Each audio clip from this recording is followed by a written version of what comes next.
Dad? Dad, ngayon ka lang umuwi. May problema ba?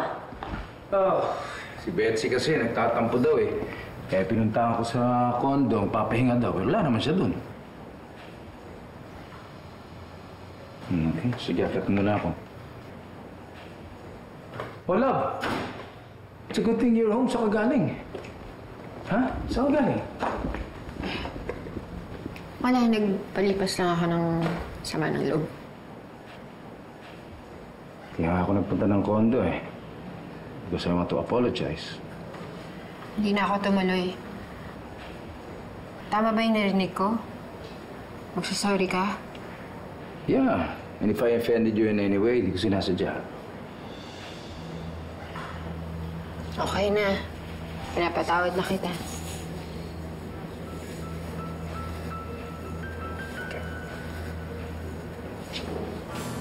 Oh, Gerald. Lasing ka na naman. Sorry, hindi ko po alam na ising pa pala kayo. Konti lang ho. May problema kasi si Maki. Sinamahan ko lang para damayan.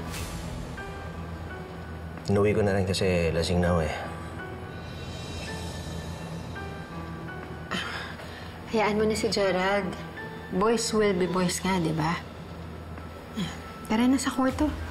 Sige. Okay. Gina, good night. Yeah.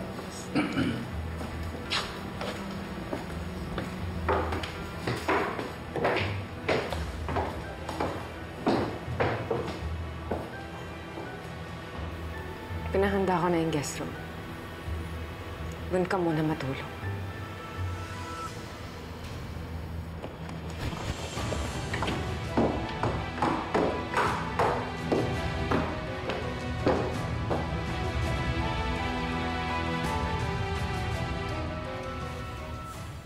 Saglit lang siya nawala. Parang ang laki-laki na kagad ni Mindy, oh. Lalakas na mga binti, oh. Mukhang maagang maglalakad to.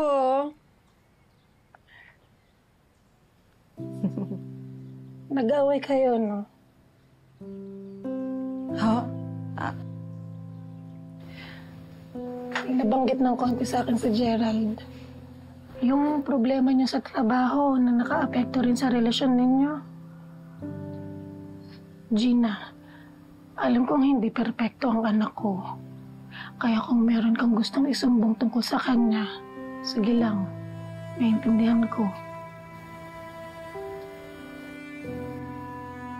May nabanggit din si Maki sa akin.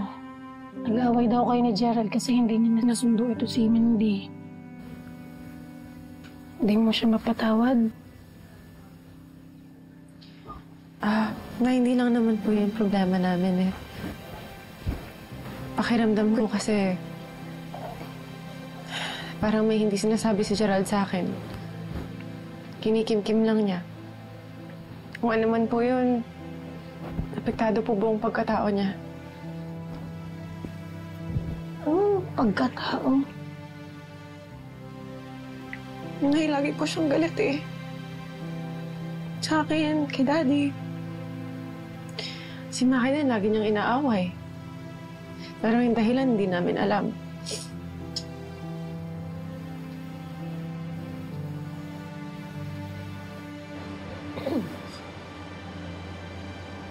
Hello? Surprise. Kaninong phone yung gamit mo?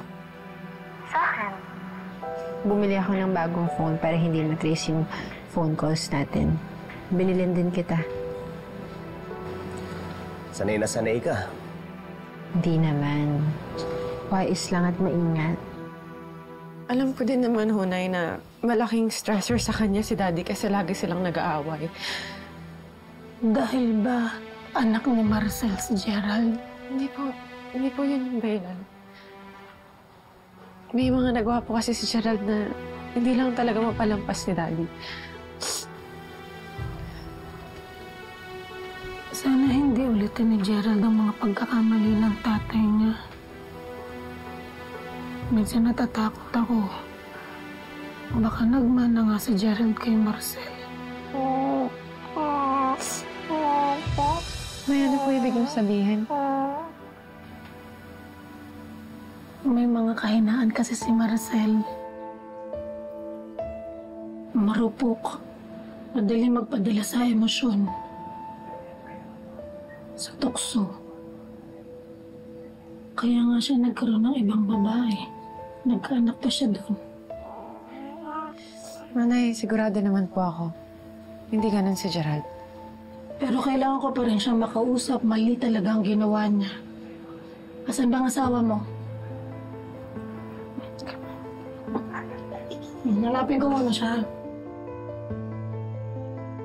So, pwede ka ba mamaya? Sige, kamot mo tayo. Hindi pwede. Nandito si nanay. Sandali lang naman eh. Sumimple ka lang. Pwede. Gerald! Si nanay.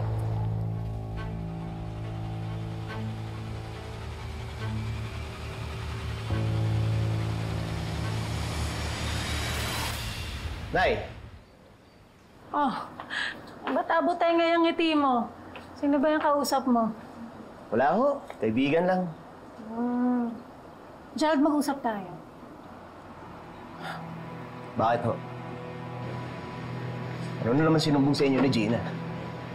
Oh, bakit nagpapanting kagad yung pandinig mo? Wala siyang sinumbong sa akin. Tungkol pa rin to sa pinag-usapan natin ng isang araw. Aba, hindi pa rin pala kayo nagkakaayos ni Gina. Ako na ang bahala ron, Nay. Bubuelo lang ako, kakausapin ko siya. Yan, sana gawin mo. Gerald, umayos ka. Hindi mo masyadong kilala ang tatay mo.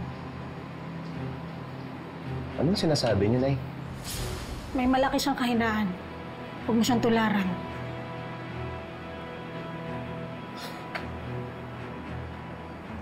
Anak, huwag kang bumigay sa galit mo, sa pride, o sa kung ano mang tumutokso sa'yo ngayon. Magpakatatag ka. Labanan mong lahat ng yan, alang-alang sa asawa at anak mo.